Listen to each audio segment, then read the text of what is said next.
Well, that scratching is making me itch.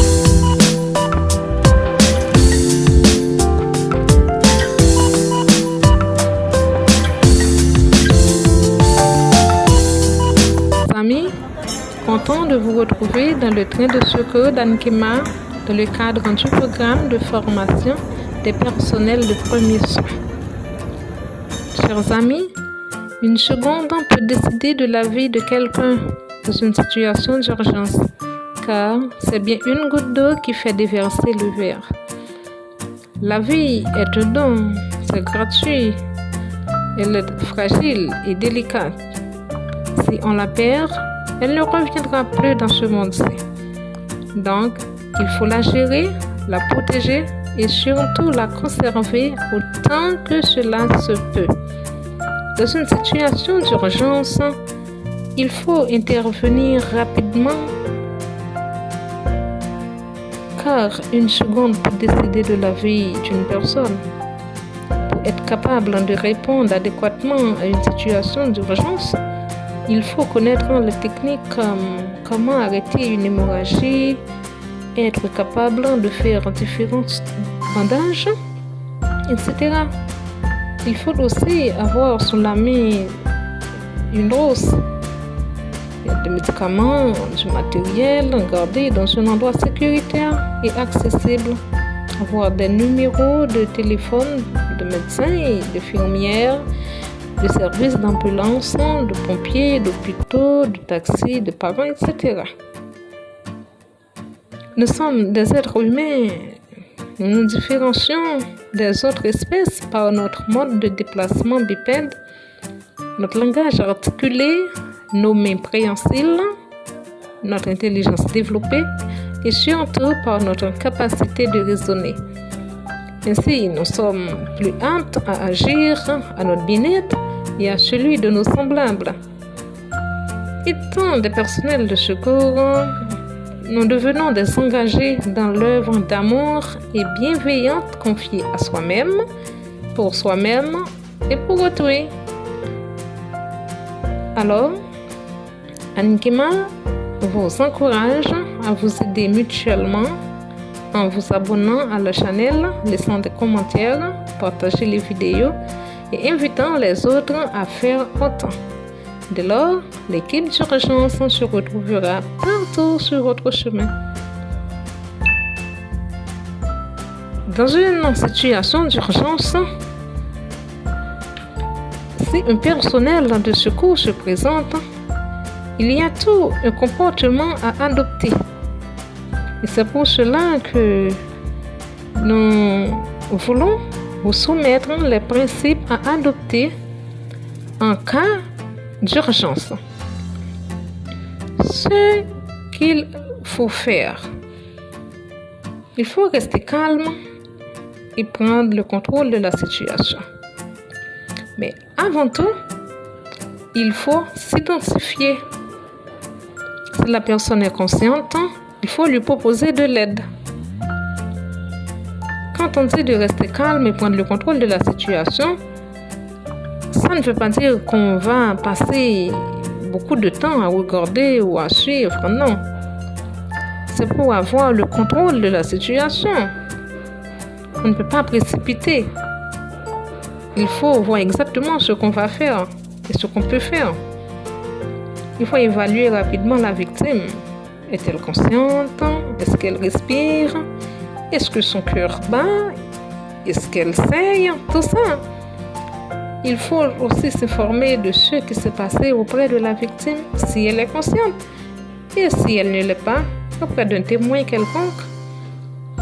Il faut vérifier si la personne souffre d'une maladie et quelle est cette maladie. Il faut examiner la blessure et noter l'état de conscience de la victime. Empêcher l'état de s'aggraver, réanimer et panser les plaies, immobiliser les fractures, tout ça. Il faut placer la personne dans une position confortable et appropriée. Demander du secours, appeler un médecin, une infirmière, une ambulance, tout ça, pour conduire la personne à l'hôpital s'il y a lieu. Tout cela doit se faire rapidement, car une seconde peut décider de la vie de quelqu'un. Ce qu'il ne faut jamais faire. Il ne faut jamais tenter des traitements qui dépassent ses compétences. Il ne faut pas permettre un attroupement autour de la victime. Il ne faut donner à manger ni à boire à une personne inconsciente. Il ne faut jamais tenter des traitements qui dépassent ses compétences. Il ne faut pas permettre un attroupement autour de la victime. Il ne faut jamais donner à manger ni à boire à une personne inconsciente. Dans une situation d'urgence, le personnel de secours doit, autant que possible, se munir d'une trousse de premiers soins qui contient les matériels suivants: une pince à écharde et des gants à usage unique, du coton, du bandage tubulaire pour les doigts, le flacon d'antiseptique comme savon, de la maille élastique, compresse antiseptique pour désinfecter les plaies, du sparadrap, une paire de ciseaux à bourron, un coussin hémostatique à urgence pour arrêter les hémorragies. C'est ce qu'il faut avoir pour faciliter la tâche. Aujourd'hui, nous allons vous parler de la brûlure. Comment intervenir en cas de brûlure. Chers amis, les brûlures se produisent par un manque d'attention dans l'utilisation du feu, de produits chimiques, de l'eau chaude. Elles peuvent être aussi occasionnées par frottement et par le courant électrique, aussi que le soleil. C'est la profondeur de la brûlure qui détermine son degré. Ainsi, la peau est formée de 3 parties. On dirait 3 couches. L'épiderme, qui est la couche superficielle qui recouvre le derme, et c'est la partie exposée au soleil. Le derme, c'est une couche profonde qui se trouve sous l'épiderme. Elle est recouverte par l'épiderme. Et enfin l'hypoderme, qui est la couche la plus profonde située sous le derme. Nous disons que c'est la profondeur de la brûlure qui détermine son degré. Il y a aussi 3 degrés de brûlure. Le premier degré, qui correspond à une atteinte de l'épiderme avec une peau rouge par exemple, un coup de soleil. Une douleur peut durer 2 à 3 jours. Là, ce n'est pas grave. La brûlure du second degré, si la peau est brûlée, c'est très douloureuse, gonflée, rouge, suintante et couverte de cloques contenant du liquide clair. Il s'agit d'une brûlure du deuxième degré superficiel. En général, la cicatrisation est spontanée et sans séquelles entre 10 à 15 jours. C'est la brûlure du deuxième degré. La brûlure du troisième degré ou brûlure grave reste l'un des traumatismes les plus sévères que puisse subir le corps humain selon l'étendue et la profondeur de la blessure. Et cela arrive jusqu'à l'hypoderme. Maintenant, comment intervenir en cas de brûlure? Pour la brûlure du premier degré, nous mettons la partie touchée sous de l'eau fraîche. Sous de l'eau fraîche. Car le traitement initial de toute brûlure, c'est de l'eau. Puisque c'est une légère brûlure, elle peut être traitée avec de lotion à base de calamine, ou du moins s'appliquer des compresses froides prendre des douches froides, prendre beaucoup de liquide. C'est que pour la brûlure du deuxième, second degré, où la peau est brûlée, pour intervenir rapidement, il faut aussi appliquer de compresses froides ou donc se mettre en dessous de l'eau, prendre des douches froides, beaucoup de liquide. Mais il ne faut pas crever les ampoules. Il ne faut pas crever les ampoules. Pour les dommages faits au tissu et les petits capillaires en surface qui se manifestent par la peau qui devient rouge, qui se gonfle et remplie d'ampoules, le sérum du sang s'épanche et l'état de choc est sévère. La première chose à faire pour aider la victime est d'essayer d'éteindre la flamme si c'est possible pour vous, car vous n'êtes pas des agents de pompiers. Vous n'avez pas l'équipement adéquat, approprié pour intervenir.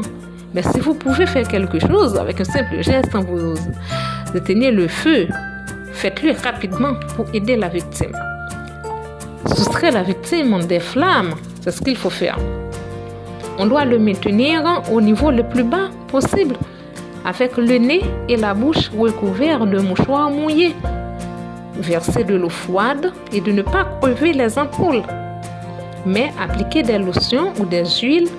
Ensuite, rechercher l'assistance médicale le plus tôt possible. Et pour la brûlure du troisième degré, si on peut faire quelque chose comme éteindre le feu, on peut le faire, déplacer la victime, la mettre hors du danger. Vous le faites, car vous ne pouvez pas faire ce qui est impossible. Mais si vous pouvez, vous déplacez la victime, vous éteignez le feu et vous le maintenez avec le nez et la bouche recouverts de mouchoirs mouillés, vous versez de l'eau froide, tout ça. Et cela nécessite un traitement hospitalier. Parce que dans la brûlure du troisième degré, la peau est brûlée en profondeur, les vaisseaux sanguins et les terminaisons cellulaires détruites. Il y a de fortes douleurs. Ce cas nécessite un traitement hospitalier. Donc, pour aider la personne, on peut intervenir. Si on peut éteindre le feu, on le fait. Parce qu'il faut essayer de déplacer la victime, de la mettre hors du danger. Après, vous faites les nécessaires et vous appelez les médecins. Dans le cas d'acide ou de substances chimiques, lavez la partie touchée tout de suite avec de l'eau froide et enlevez les vêtements contaminés. Si l'œil est touché, il faut l'irriguer avec de l'eau froide et recouvrir, rechercher tout de suite l'aide d'un médecin. Si l'œil est touché, il faut l'irriguer avec de l'eau froide, le recouvrir et rechercher tout de suite l'aide d'un médecin. Nous connaissons que le feu est dévastateur, chers amis. Dans un clin d'œil, une étincelle peut détruire des kilomètres de forêt, peut éliminer plusieurs vies. Alors, c'est à nous de faire attention. La prudence est de mise. D'ailleurs, la prudence est mère de la sûreté. Suivez ces conseils. Le petit test, juste après. Quel est le nom de cette Chanel? Quel est le nom de cette Chanel? 2. Quel est le traitement initial de toutes les brûlures? Donnez 2 comportements à adopter en cas d'urgence. Donnez 2 comportements à adopter en cas d'urgence. Bravo! Ça y est! D'accord. Nous vous retrouverons dans une prochaine vidéo pour la suite du programme. Au revoir.